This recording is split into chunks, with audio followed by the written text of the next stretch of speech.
Hello students. तो आज हम पढ़ने वाले हैं बहुत ही इंपॉर्टेंट टॉपिक इनऑर्गेनिक केमिस्ट्री का पी ब्लॉक एलिमेंट्स, जिसके भी 6 ग्रुप आपको लास्ट में पीरियड टेबल में दिखाई देते हैं, जिसमें 4 ग्रुप हम पढ़ते हैं 12th क्लास के अंदर और 2 ग्रुप हमें पढ़ने होते हैं 11th क्लास के अंदर। कॉम्पिटिशन में चाहे जेई मेन्स हो, चाहे एडवांस हो और चाहे वो नीट हो, उसके अंदर हमें 6 के 6 ग्रुप पढ़ने होते हैं और हम पी ब्लॉक एलिमेंट की डिटेल स्टडी करने वाले हैं। लेकिन इस वीडियो के अंदर हम पढ़ेंगे boron family and general properties of P block elements. तो मैं डॉक्टर रंजना भट्ट आज आपके सामने लेके आई हूँ पी ब्लॉक एलिमेंट की 13 ग्रुप की वीडियो, जिसे हम बोलते हैं बोरोन फैमिली, और हम इसको और डिटेल में पढ़ने वाले हैं। सारी फिजिकल प्रॉपर्टी, जनरल प्रॉपर्टीज के बारे में बात करने वाले हैं। तो लास्ट तो एंटर, सबसे पहले हम बात करते हैं पी ब्लॉक एलिमेंट होते क्या है। वो एलिमेंट जिनके अंदर लास्ट इलेक्ट्रॉन पी ऑर्बिटल के अंदर घुसता है उसे पी ब्लॉक एलिमेंट बोलते हैं। और पी ब्लॉक एलिमेंट का जनरल फॉर्मूला क्या होता है? NH2NP2।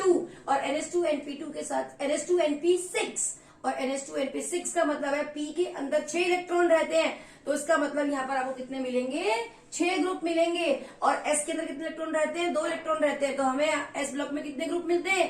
2 ग्रुप मिलते हैं, alkali metals and alkaline earth metals. तो बिना रुकावट के, बिना किसी डिस्टर्बेंस के शुरू करते हैं आपका बोरोन फैमिली क्लास 11th के लिए। बोरोन फैमिली में क्या आता है? बैगन, आलू, गाजर, इन, थैला, इसका न्यूमेरिक है। इसका एटॉमिक नंबर है 5, 13, 31, 49, 81 एंड 113। 113 को हम कैसे लिखते हैं?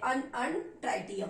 अब देखिए, हमें इलेक्ट्रॉनिक कन्फ्यूजन अगर हमें लिखना है तो हम कैसे लिखेंगे? He2S2 जनरली जो जनरल फॉर्मूला होता है पी ब्लॉक एलिमेंट का, वो होता है NH2NP6। और पी में क्या होते हैं? 6 इलेक्ट्रॉन्स घुसते हैं। और 13 ग्रुप का जो इलेक्ट्रॉनिक कन्फिगरेशन आपको दिखेगा, जनरल इलेक्ट्रॉनिक कन्फिगरेशन, वो NH2NP1 क्यों लिखा गया है?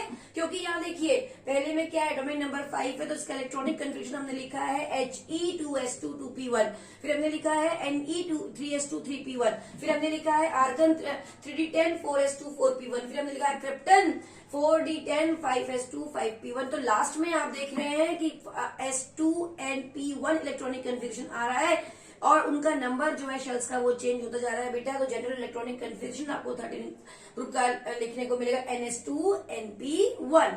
ठीक है। अब आप देखिए, इसमें इलेक्ट्रॉनिक कन्फिगरेशन में देर ड्रास्टिक चेंज है। वो चेंज क्या है? यहाँ पर इस बात को आप बहुत जरूरी ध्यान में रखेंगे कि इन दोनों के इलेक्ट्रॉनिक कन्फिगरेशन में क्या चेंज है, किन दोनों के? एल्यूमिनियम और गैलियम की। क्योंकि हमें एक्सेप्शन यहीं पर देखने को मिलेगा और इसी की वजह से यहाँ पर जो प्रॉपर्टीज है इनकी फिजिकल प्रॉपर्टीज में बहुत ही बड़ा ड्रास्टिक चेंज आने वाला है। और हर जगह पर आपको सवाल जब पूछेंगे तो आपको यही रीजन, यहाँ पर एक ही रीजन आपको देना है, जिसकी वजह से क्या हुआ? Electronic configuration is the identical property of the elements. You know it very well. Inorganic chemistry में जब भी आपको कोई आंसर नहीं मिलता है तो आप हमेशा कहीं पर भी घुस के बैठे हो, कहाँ? इलेक्ट्रॉनिक कन्फिगरेशन के अंदर। और इलेक्ट्रॉनिक कन्फिगरेशन ही क्या होती है? एलिमेंट्स की आइडेंटिकल प्रॉपर्टी होती है। तो आप देखिए, यहाँ पर आपको कहाँ डिफरेंस चेंज मिल रहा है, बिल्कुल ध्यान रखेंगे। बिल्कुल शुरुआत में मैं आपको बता रही हूँ कि डिफरेंस आपको यहाँ देखने को मिल रहा है 3D10 और यहाँ पर डी ऑर्बिटल्स नहीं है। और यहाँ पर डी ऑर्बिटल्स नहीं है, ऐसा नहीं है, यहाँ पर डी ऑर्बिटल्स है, पर वो कैसे है? खाली पड़े हुए। और पहले वाले बी में क्या है? डी ऑर्बिटल्स है ही नहीं, क्योंकि 2 का तो डी ऑर्बिटल 2D ऑर्बिटल होता ही नहीं है। और वो प्रिंसिपल में अगर आप देखेंगे वहां पर, तो अब देखो बच्चों, होने वाला क्या है यहाँ पर? अब आपका हर ग्रुप का पहला मेंबर एनोमलस बिहेवियर शो करने वाला है। क्यों शो करने वाला है? क्योंकि उसके पास एम्प्टी डी ऑर्बिटल नहीं है। एक्चुअली होता क्या है, हर ग्रुप का पहला मेंबर हम बिल्कुल ही एनोमलस बिहेवियर शो करता है। क्यों? क्योंकि इसमें 4 रीजन की वजह से। वो रीजन क्या है? एक तो इसका साइज बहुत छोटा होता है, ये चारों रीजन आप याद रखेंगे। Small size, high electro negativity, किसके लिए यूज करेंगे?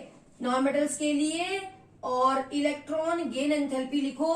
और हाई आयोनाइज, और उसके लिए हाई आयोनाइजेशन एंथैल्पी यूज करेंगे मेटल्स के लिए।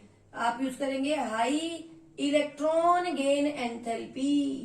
इलेक्ट्रॉन गेन एंथैल्पी हाई, और यहां electron ionisation enthalpy, high ionisation enthalpy आप इसके लिए यूज करेंगे बेटा। तो ये चीज आपके पास हो गई। और एक हो गया स्मॉल साइज, और एक हो गया चार्ज अपॉन रेडियस रेशियो, और एक आपको देखने को मिलेगा absence of empty D orbitals.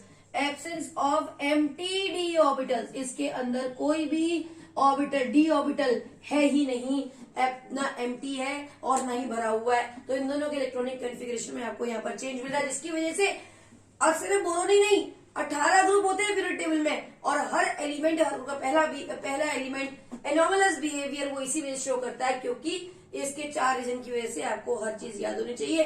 आपसे पूछेंगे बोरोन ऐसा काम कर रहा है, एल्यूमिनियम क्यों नहीं कर रहा है, तो आप बोलोगे 4 reason. Most probably small size will be its reason, है ना, स्मॉल साइज। और आपको पता है कि पहला इसको हम इस तरीके से कैसे एक्सप्लेन करते हैं, हम ऐसे एक्सप्लेन करते हैं कि जो चारों मेंबर होते हैं वो अलग बिहेवियर शो करते हैं और पहला मेंबर अलग बिहेवियर शो करता है।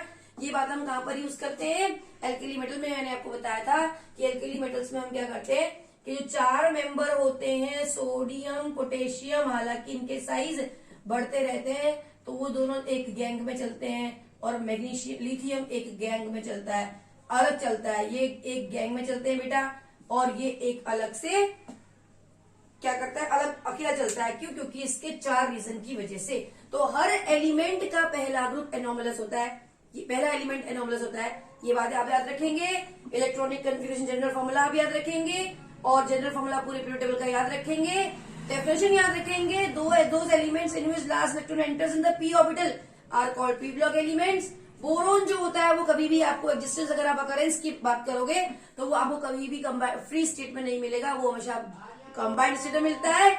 और वो किसकी फॉर्म में मिलता है, बोरेक्स और बोरेट की फॉर्म में मिलता है। और एक बात आपको बता दूं कि aluminium 3rd most abundant element है, जो कि प्रकृति में मास के हिसाब से 83% पाया जाता है फ्री स्टेट में। और उसके बाद ये तीनों जो होते हैं नीचे के, वो तो बहुत रेयर मिलते हैं। और गैलियम एक ऐसी मेटल होती है जो आपके हाथ में, पाम में ही पिघल जाती है। गर्मियों में तो इवन ये लिक्विड स्टेट में ही मिलेगी बेटा। इसका जो मेल्टिंग पॉइंट होता है 303 केल्विन होता है। तो आपसे ये भी पूछते हैं कि which metal melts on the palms, that is highlighted. सबसे कम मेल्टिंग पॉइंट इसका होता है, गैलियम का होता है। एंडियम और थैलियम तो बिल्कुल ही अलग बिहेवियर शो करेंगे। और अगर आप इससे पी ब्लॉक एलिमेंट की एक और वीडियो में जाएंगे जहां पर मैंने ट्रिक बताई है बॉइलिंग पॉइंट की, तो वहां पर मैंने एक और बात बताई है कि बॉटम 2 एलिमेंट में, पी ब्लॉक के हर जगह पर बॉटम 2 एलिमेंट में ग्रुप 13 से लेकर ग्रुप 17 तक एक नया इफेक्ट काम करता है, इसको हम बोलते हैं इनर्ट पेयर इफेक्ट। तो यहाँ पर हम लिखेंगे इनर्ट पेयर इफेक्ट भी बड़ा इंपॉर्टेंट इफेक्ट है बेटा, जिसकी वजह से भी आपके एलिमेंट्स की, बॉटम 2 एलिमेंट्स की जो केमिस्ट्री है वो चेंज होने वाली है। और लास्ट के जो ग्रुप होता है ये तो आपका होता है मैन मेड ग्रुप, तो इसमें केमिस्ट्री इतनी नोन नहीं होती है। तो इसी की डिटेल में अभी हम चर्चा करने वाले हैं। इसी में हम आयरन एंथैल्पी देखने वाले हैं, इसी में हम साइज देखने वाले हैं, डेंसिटी देखने वाले हैं। इसको पढ़ने से पहले हमें थोड़ा सा पीरियोडिक टेबल की प्रॉपर्टीज के बारे में पता होना चाहिए। वो कौन सी प्रॉपर्टीज है उसको कर्सरी ग्लेंस से फट से देख लेते हैं। तो देखते हैं पीरियोडिक टेबल की प्रॉपर्टीज बेटा कौन कौन सी होती हैं। ये आपके सामने पीरियोडिक टेबल ड्रॉ कर रखी है मैंने। ये फर्स्ट 2 एलिमेंट्स, फर्स्ट जो 2 ग्रुप्स है वो एल्कली मेटल्स और अर्थ मेटल्स है, एस ब्लॉक एलिमेंट्स। यहाँ पे देखिए ये रेड 2 लाइन्स है, इनके बीच में आप देखिए यहाँ पर डी ब्लॉक एलिमेंट्स है, और इधर मैंने ड्रॉ करे हुए हैं P block elements. In P block element में जो ये आपका ब्लू लाइन से शेड हो रखा है ये मेटलॉइड्स है। पी ब्लॉक एलिमेंट की खासियत क्या है कि ये ऐसे एलिमेंट्स होते हैं जिनके अंदर मेटल्स, नॉन मेटल्स और मेटलॉइड्स सब पाए जाते हैं। और एक और चीज आप देखिए, जहां पर ये स्टेयर्स के, सीढ़ी के जैसी एक स्ट्रक्चर बन रखी है, ये यहाँ पर ब्लू कलर से, उसके नीचे की तरफ जितने भी जो भी एलिमेंट होंगे वो मेटल्स होंगे, और उसके ऊपर की तरफ जो भी होंगे वो नॉन मेटल्स होंगे। तो पीरियोडिक टेबल में क्या है, ये मेटल्स है, ये ब्लू जो है वो नॉन मेटल्स है, मेटलॉइड्स है, और इसके ऊपर क्या है, नॉन मेटल्स है। तो एक सिंगल ऐसा ग्रुप है पी ब्लॉक एलिमेंट जिनके अंदर मेटल्स भी होते हैं, नॉन मेटल्स भी होते हैं और मेटलॉइड्स भी होते हैं। और मेटलॉइड्स क्या होते हैं बेटा, जो दोनों से रिजेंबल करते हैं, मेटल्स और नॉन मेटल्स दोनों से, जिनके अंदर दोनों की प्रॉपर्टीज होती हैं, ऐसे एलिमेंट्स को हम मेटलॉइड्स बोलते हैं। तो देखिए ये रहा आपका डी ब्लॉक एलिमेंट जिनको हम ट्रांजिशन एलिमेंट्स बोलते हैं, और वो रहे आपके पी ब्लॉक एलिमेंट्स, और ये हैं आपके एस ब्लॉक एलिमेंट्स। अब क्या होता है, हमें इनकी प्रॉपर्टीज के बारे में थोड़ा सा जानना बहुत जरूरी है, क्योंकि क्लासिफिकेशन ऑफ एलिमेंट चैप्टर है, उससे ही रिलेटेड एस ब्लॉक एलिमेंट्स और पी ब्लॉक एलिमेंट्स होते हैं। अब साइज क्या होता है, ऊपर से नीचे आने पर साइज बढ़ता है। देखिए इलेक्ट्रॉन गेन एंथैल्पी नीचे से ऊपर की तरफ बढ़ रही है, साइज ऊपर से नीचे की तरफ क्या हो रहा है, बढ़ रहा है।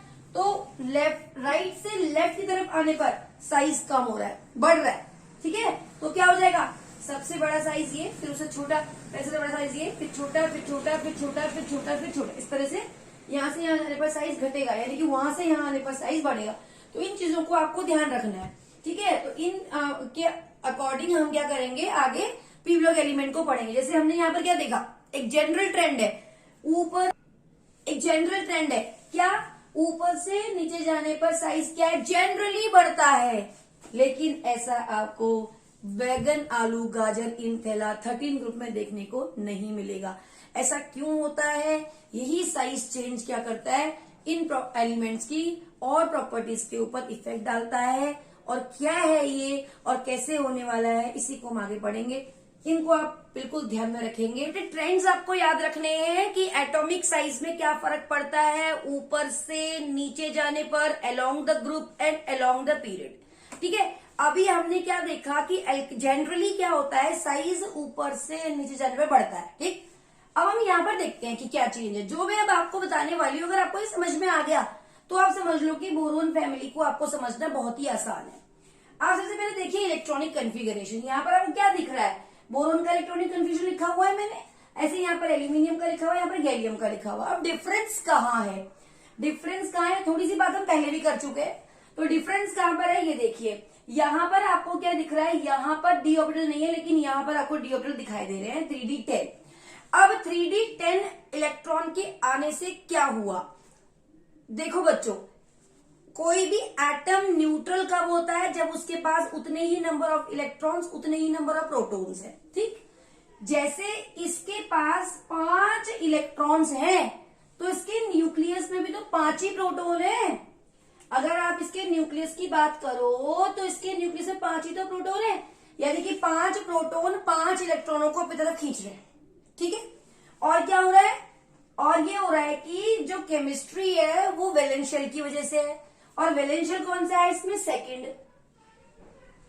सेकंड वैलेंस शेल है इसके अंदर। चलो ठीक है, अब देखो बेटा क्या हुआ, अगेन इसके पास कितने इलेक्ट्रॉन है, 13, और न्यूक्लियस के पास कितने इलेक्ट्रॉन प्रोटॉन है, 13 प्रोटॉन 13 इलेक्ट्रॉनों को अपनी तरफ खींच रहे हैं, ठीक। वैलेंस शेल कौन सा है, तीसरा। ये हमारी केमिस्ट्री चल रही है वैलेंस शेल की वजह से। चलो भैया, तीसरा पार्टिसिपेट करेगा रिएक्शन के अंदर। अब मेरी बात ध्यान समझना बच्चों, क्या आ गया, अचानक से 10 इलेक्ट्रॉन की एंट्री हो गई, कौन से, 10d इलेक्ट्रॉन की, किसके बीच में, वैलेंस शेल, ये रहा मेरा वैलेंस शेल, वैलेंस शेल और न्यूक्लियस के बीच में। अब 10 इलेक्ट्रॉन अंदर आए हैं, तो भैया 10 प्रोटॉन भी तो आए होंगे एक्स्ट्रा, यानी कि अगर 31 इलेक्ट्रॉन है, 31 ही क्या होंगे, प्रोटॉन्स होंगे। बात समझ में आई। अब 31 प्रोटॉन्स खींच रहे हैं वैलेंस शेल को अपनी तरफ, वैलेंस शेल के इलेक्ट्रॉनों को अपनी तरफ। मतलब केमिस्ट्री किसकी वजह से होने वाली, ध्यान रखना, केवल वैलेंस शेल की वजह से, 4s2 और 4p1 की वजह से। इलेक्ट्रॉन्स क्या है बेटा, यहाँ पर एक्स्ट्रा है, वो बीच में आ गए हैं गलती से, किसकी कैसे भी आ चुके हैं, वो प्रकृति ने बनाया उसको, क्या कर दिया, हमारे वैलेंस शेल और न्यूक्लियस के बीच में 3d10 इलेक्ट्रॉन डाल दिए। अब डी ऑर्बिटल की शेप देखो, डी में इलेक्ट्रॉन कैसे घूम रहे हैं। आपने ये पढ़ा हुआ है क्लासिफिकेशन ऑफ एलिमेंट्स को, थोड़ा सा रिकर्सरी ग्लैंड से रिवाइज करिए, अपने दिमाग में डालिए कि जब न्यूक्लियस, मैं न्यूक्लियस हूं, ये रहा मेरा न्यूक्लियस, और न्यूक्लियस और वो रहा, ये रहा मेरा वैलेंस शेल, इसके बीच में अगर हम दोनों के बीच में कोई चीज आ जाती है, मतलब अभी मेरे और इस कैमरे के बीच में कुछ नहीं है, आप मुझे क्लियरली देख सकते हो, लेकिन अगर मैं यहाँ पर एक पर्दा डाल दूं तो क्या होगा, आप और मैं, तुम मुझे धुंधला देखोगे। 2 और पर्दे डाल दूं तो क्या होगा, और धुंधला दिखाई देगा। 3 और डाल दूं तो क्या होगा, और धुंधला दिखाई देगा। मतलब क्लास में टीचर बैठी हुई है, एक बच्चा पहली रो में बैठा हुआ है, उस पहली रो के बच्चे के ऊपर टीचर का पूरा होल्ड है, और बाहर वाला बिल्कुल जो रो है, बिल्कुल लास्ट वाले रो के ऊपर टीचर का होल्ड कम है और वो पीछे से खिसक जाता है। सेम यही चीज यहाँ पर होने वाली है बच्चों। क्या होगा, एक्चुअली होता क्या है, ये जो न्यूक्लियस है, जैसे मैं यहाँ, मैडम यहाँ पे बैठी है, एक रो ने बना, डाउट पूछना है, एक रो बना हुआ है, वो डाउट पूछ रहा है, फिर दूसरी रो बनी हुई है, डाउट पूछ रही है, उसको दिखा दे रहा, थोड़ा सा उचक के देखेगा, फिर तीसरी रो बनी, वो डाउट पूछ रही है, चौथे वाला बच्चा बोलेगा अरे डाउट हो रहा है क्लास में, चलो बाहर चलते हैं। क्यों, कैसे हुआ, उस लास्ट ऑर्बिटल की वजह से केमिस्ट्री होने वाली, बाहर वाला जो इलेक्ट्रॉन है उसकी वजह से केमिस्ट्री होने वाली है। अब वो जो बाहर वाला बच्चा था उसके ऊपर मैडम का होल्ड कम हो गया। क्यों, क्योंकि मैडम के और बच्चे के बीच में बाहर वाले बच्चे के बीच में बहुत सारे बीच में बच्चे आ गए, बहुत सारी लेयर्स आ गई। पहले एक लाइन, फिर दूसरी लाइन, फिर तीसरी लाइन, और चौथा जो बाहर वाला बच्चा था जिसकी वजह से केमिस्ट्री होनी, जिसकी वजह से सारी कहानी होनी है, वो तो निकल लिया। ठीक है, क्यों? क्योंकि हम उस बच्चे के और मैडम के बीच में जो रोज बनी थी बेटा, उसने न्यूक्लियस को, मैडम को शील्ड कर दिया, ढक दिया, तो मैडम उसको नहीं देख पाई। ठीक, अब कैसा होता है न्यूक्लियस? न्यूक्लियस होता है गोल, स्फेरिकल। एस कैसा होता है? स्फेरिकल। पी कैसा होता है? Dumbbell shaped. और डी कैसा होता है? Double dumbbell shaped. ठीक, अब ये जो डी है, ये न्यूक्लियस को, डी में जितने इलेक्ट्रॉन, 10 इलेक्ट्रॉन है, तुमको डी में 10 इलेक्ट्रॉन है तो बहुत सारा ऐसा लगता है हमको कि डी में 10 इलेक्ट्रॉन आ गए तो वो तो और ज्यादा शील्डिंग कर देगा इलेक्ट्रॉन को। ऐसा नहीं होता, क्योंकि वो उसके शेप के ऊपर डिपेंड करता है। एस का न्यूक्लियस स्फेरिकल है, एस भी स्फेरिकल है, तो न्यूक्लियस गोल स्फेयर होने की वजह से, एस भी स्फेयर होने की वजह से एस के ऊपर ज्यादा होल्ड कर पाएगा। लेकिन डी और पी के जो ऑर्बिटल्स होते हैं और एफ के ऑर्बिटल होते हैं वो डबल डम्बल शेप्ड होते हैं, डबल डम्बल शेप्ड होते हैं। उसकी वजह से क्या होता है? डम्बल शेप होने की वजह से इलेक्ट्रॉन के ऊपर न्यूक्लियस का जो होल्ड होता है वो कम हो जाता है, यानी कि डी और एफ ऑर्बिटल के इलेक्ट्रॉन्स न्यूक्लियस को कम शील्ड कर पाते हैं। स्क्रीन, ये समझ लो, डी और एफ ऑर्बिटल के जो इलेक्ट्रॉन्स होते हैं वो न्यूक्लियस और वैलेंस शेल के बीच में जो स्क्रीन है, स्क्रीन, वो स्क्रीन ज्यादा अच्छी सॉलिड स्क्रीन नहीं बना पाते उनके शेप की वजह से। एस का शेप, न्यूक्लियस का शेप स्फेरिकल है, एस का शेप स्फेरिकल है। एस सबसे अच्छी स्क्रीन जनरेट करेगा, सबसे अच्छी दीवार बना देगा वैलेंस इलेक्ट्रॉन और न्यूक्लियस के बीच में।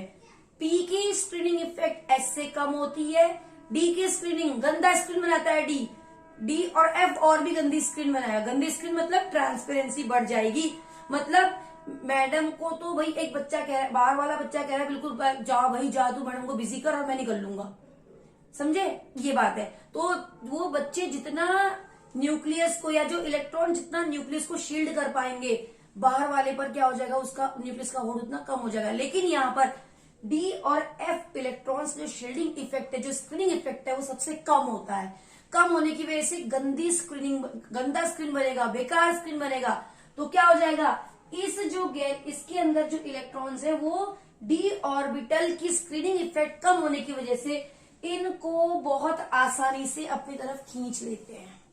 4s के ऊपर जो होल्ड होता है with the comparison of aluminium, मतलब गैलियम का होल्ड ज्यादा होता है। साइज जनरली बढ़ना चाहिए था। कैसे बढ़ना चाहिए था बेटा साइज? ऐसे ऐसे ऐसे ऐसे बढ़ना चाहिए था, लेकिन ऐसे ना बढ़कर साइज का ट्रेंड बदल जाता है, और जो साइज बढ़ता है वो कुछ इस तरीके से बढ़ता है बेटा। बेरिलियम, बोरोन अगर इतना छोटा है तो एल्यूमिनियम, भैया यहां तक तो जनरल ट्रेंड चलता है, और गैलियम में जाते ही इसका साइज थोड़ा सा इससे ऐसा हो जाता है, और उसके बाद फिर ट्रेंड वही चलता है, लेकिन जो फर्क पड़ता है साइज में बहुत कम फर्क पड़ता है। ऐसे कुछ फर्क पड़ता है, किसकी वजह से? इन डी ऑर्बिटल्स के आने की वजह से। और इसने क्या कर दिया, गैलियम को, गैलियम के न्यूक्लियस को स्क्रीन नहीं कर पाया।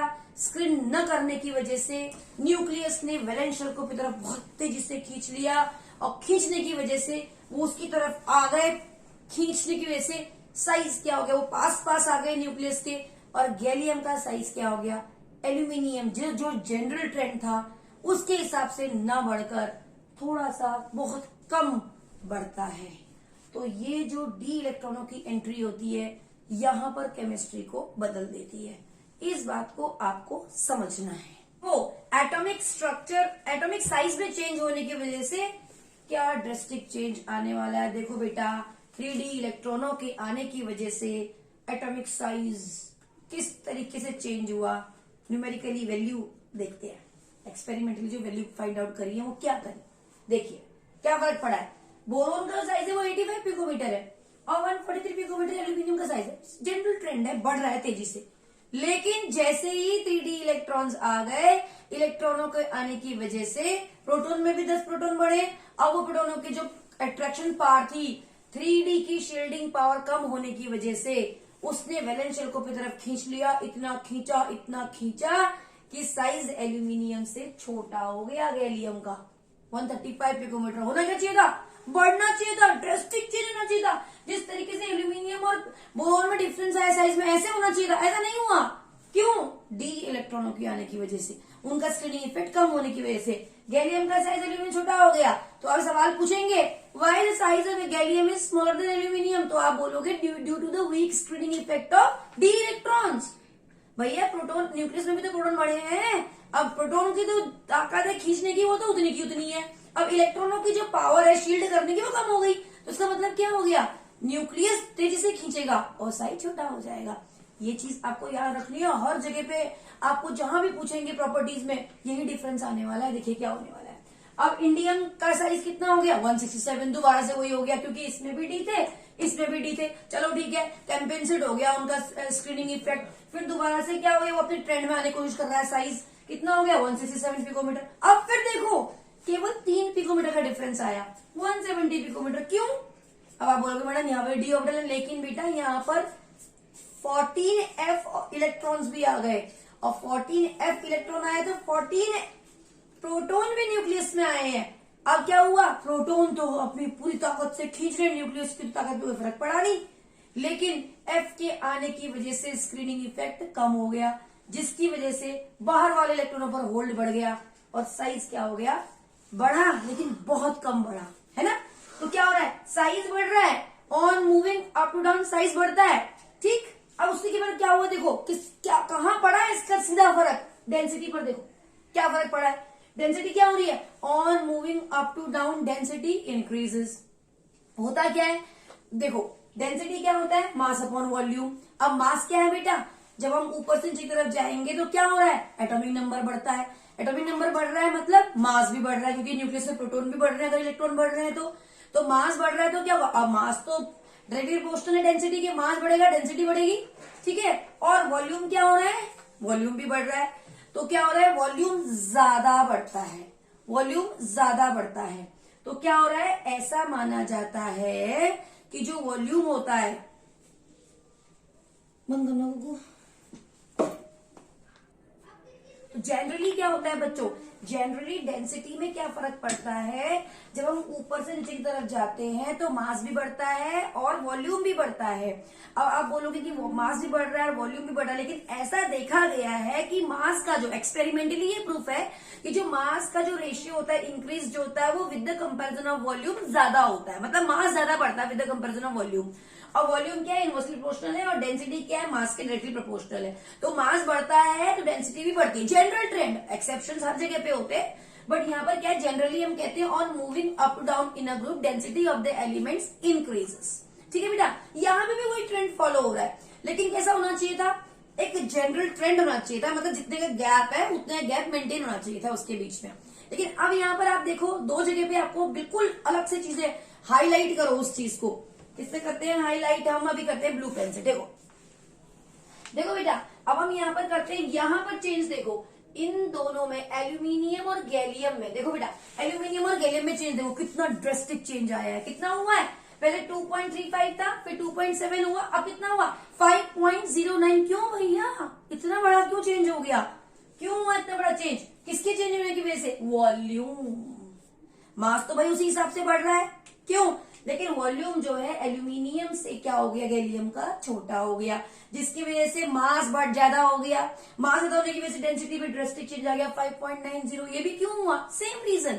आपसे पूछेंगे why the density of gallium, there is a large difference in density of gallium and aluminium, तो आप क्या बोलोगे, वही सेम रीजन, स्क्रीनिंग इफेक्ट।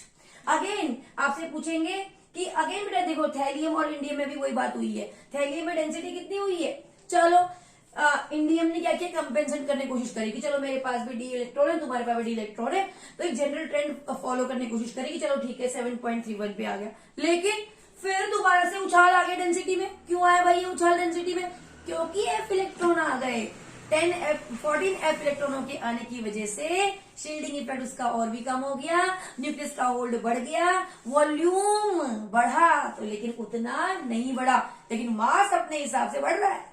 क्योंकि न्यूक्लियस के अंदर तो उतने प्रोटॉन आ ही रहे। क्यों? तो मास अपने हिसाब से बढ़ रहा है, तो डेंसिटी में क्या आ गया बेटा? ड्रेस्टिक चेंज आ गया। किसके? थैलियम के। तो इसी तरीके से बहुत सारे जितनी भी प्रॉपर्टीज है उन पर फर्क पड़ने वाला है। मेल्टिंग एंड बॉइलिंग पॉइंट के ऊपर भी फर्क पड़ेगा, और इसका मैंने ट्रेंड एक वीडियो बना रखी है, इसका लिंक आपको स्क्रीन से मिल जाएगा। और मेल्टिंग और बॉइलिंग पॉइंट की उस वीडियो को पक्का देखें। There is a trick to find out the melting and boiling point. तो वो प्लेलिस्ट बन जाएगी आपके पास, और आप उसके अंदर लिंक देखेंगे तो उसको पक्का देखिए, मैंने पढ़ा रखा है, बड़ी शानदार वीडियो है, उसको भी समझिए।